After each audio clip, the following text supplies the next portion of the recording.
Bonsoir, mbote na bandeko na biso nyonso, bino nyonso bozolanda émission ya réflexion, bambote na bino nyonso, ngai Sœur Adonis na Belgique, naye ko répondre na interview oyo Frère Lumière asali na Frère Fumu. En tout cas, d'abord, avant na banda ko répondre, na komisi na Nzambe.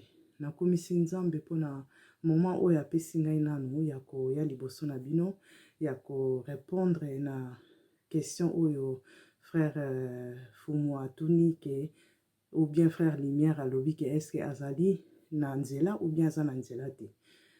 En tout cas na komisi Nzambe. Na komisi Nzambe pona moment oyo mingi toza kolamuka. Eza na monde entier. Donc éveil est commis dans tout l'univers. Donc batu bazali ebele ya kolamuka. Et après na komisi Nzambe lisusu pona na mayele oyo azokopesa biso, na sagesse pe connaissance oyo azokotia kati na biso ya ko développer, ya ko décoder liloba na ye oyo eza na kati ya Bible. Po Bible oyo totangaka eza na ba maloba oyo okoki ko comprendre maloba na physiquement pe spirituellement. Et après ba maloba ezali décodé. Donc maloba mususu ekomami na kati ya Bible ezali faut ko comprendre yango spirituellement. Donc tozongo kaka boye te ke na liloba ke Nzambe alobi boye eza kaka bongo non. Donc ezali na makambo ebele na sima wana liloba moko oyo koloba. Yango ndenge na kama bato mususu mutu mususu alobi nasilisi kotanga Bible na inani. Bon, osilisi kotanga Bible na inani et après elingo nini? Est-ce que comprendre maloba na nyonso ou décoder pa maloba na nyonso? Point d'interrogation. En tout cas, Nzambe aza malamu. Nzambe aza malamu po apesi ngai opportunité, apesi ngai occasion, apesi ngai moment oyo ya koya pe na bino ya ko répondre na question oyo vraiment koloba ke Frère Fumu azali na raison. Na kopesi raison ya 100% te, peut-être na kopesi raison ya 95% na maloba oyo alobi aza na raison. 95% aza na raison po biso, en tout cas na koloba na kotia culture na biso pene po eza biso ba-africain toza vraiment na makambo ebele oyo il faut tout changer. Ebele. Pourquoi na lobi bongo? Na pesi bino pesa bino verset oyo ezali ya Jean 16:12. Ce qui totangi na verset wana Jésus alobi nini? Alobi j'ai encore beaucoup à vous dire, mais vous n'êtes pas encore prêts à supporter tout ce que je vous dirai. Donc soko tangi verset wana liloba wana kaka o alobi ke nazana nu ebele ya koloba na bino, mais bozana nu prêter ya ko comprendre oyo na koloba na bino, bien ya ko supporter oyo na koloba na bino. Donc na moment na tozaki na prêter. Donc ezali sikoyo ndeti na moment oyo tangi verset na, ça veut dire eza moment na yo sikoyo o comprendre, o décoder code wana pe o poussa soupeni na ye. Donc nga sikoyo il y a un moment na uti pe esika Frère Fumu a uti na ba église epai okenda na ba église otika ko comprendre le côté. Oui, ozo ondimela Nzambe mais oza na relation na Nzambe ngote donc ondimela no ka Nzambe oyoka ko nyonso o balobaka na yo lobaka no ka oui amen. Et après ozo pratiquer ozo sala o ezali bien et c'est tout. Or que ce n'est pas ça. Il y a encore beaucoup. Ndeti version ba komi que j'ai encore beaucoup à vous dire, mais vous n'êtes pas encore prêts.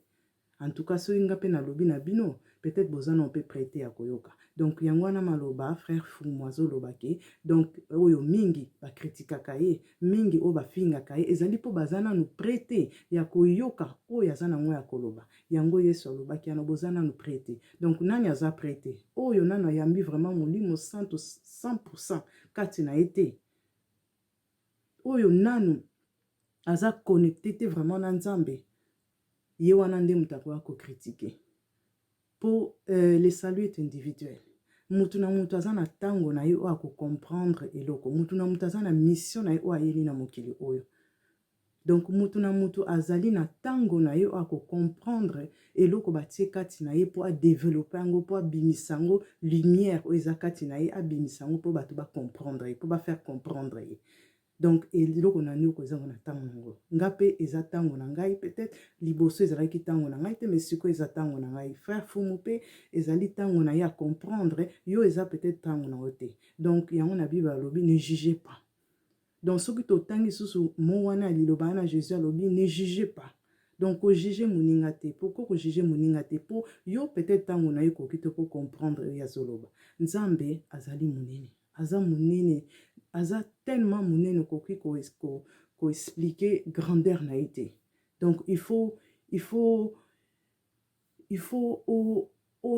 sentir présence en Nzambe po lo ba Nzambe yeyo. Mais donc eza okoki expliquer il faut vivre en.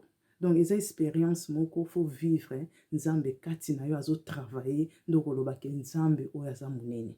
En tout cas, on a passé une expérience. On a passé une expérience dans l'église. Il y a biso batamangala, na kota, na l'église belé. Na kota na l'église belé, na tika ko sa l'expérience wana te o lelo ngai na sali ke na comprendre lelo dimension ya Nzambe, grandeur ya Nzambe. Ndenge Nzamba travaillaka, ndenge Nzamba lingi ko travailler na biso. Ndenge Nzamba lingi to tambola na ye. Donc Nzamba faire comprendre ngayango na mayele oya pesi ngai na comprendre 100% te po nazana no ebele ya ko comprendre ne peut faire Fumu ninga azana no pe na ebele ya ko comprendre za lokola puzzle moko osali puzzle obandi nanu na ko sala nanu ba côté après osali oiza la katikati opo osilisi puzzle na puzzle eza okosala puzzle ya 100 oza pe ya 50 pe ya 200. Donc nde toza boye toza na travail ya munene ya kosala na sia mokili oyo. Donc koyeba ndenge frère lumière alobaka ke mutu moko te aleki moninga na koyeba mutu moko te. Donc biso nyonso tozali apo to apprendre tozo ko apprendre kaka to banda ko apprendre pe kaka ti mokolo Nzamba ko benga biso suka na biso na mokili oyo to ko bando ko apprendre kaka. Donc mutu moko ta leki moninga azali o ngai na yebi na ko peso pe mayela ngai ozwi o yo po yebi ko pesa nga mayela nga ya pas à juger. Donc na ko juger te po yo yebite. En tout cas, na pesi frère Fumu raison, azana raison na ye, na makambo azolobake, Nzambe tokoki ko diminuer na niveau na te obuto. Biso bato mingi to dimina ka ye. Po Nzambe aza tellement puissant. Donc yango wana ka ngana ngana batisa na interview wana en tout cas Nzamba pambola o frère Fumu na kanisaki ke toza ebele te mais na komona boye na yebi ke na komi comprendre ke tozali ebele. Tozali ebele, toza partout dans tous les coins dans le monde entier oyo ba comprendre likambo yango ba comprendre dimension ya Nzambe. Donc ce que lobi toko développer maramususu pe après na émission mususu na ba jour mususu ekoya en tout cas Nzambe seka sali biso grâce toko développer ngo ndenge frère Fumu pe aleki wana pe alobi donc ndenge pe to ekosala maka ndenge frère lumière akosala émission na ye ndenge pe toko développer ma mususu. En tout cas Nzamba za malamu Nzamba pambola bino na komisi Nzambe lisusu pour na moment oyo apesi ngai to partager na bino en tout cas bonne soirée, au revoir.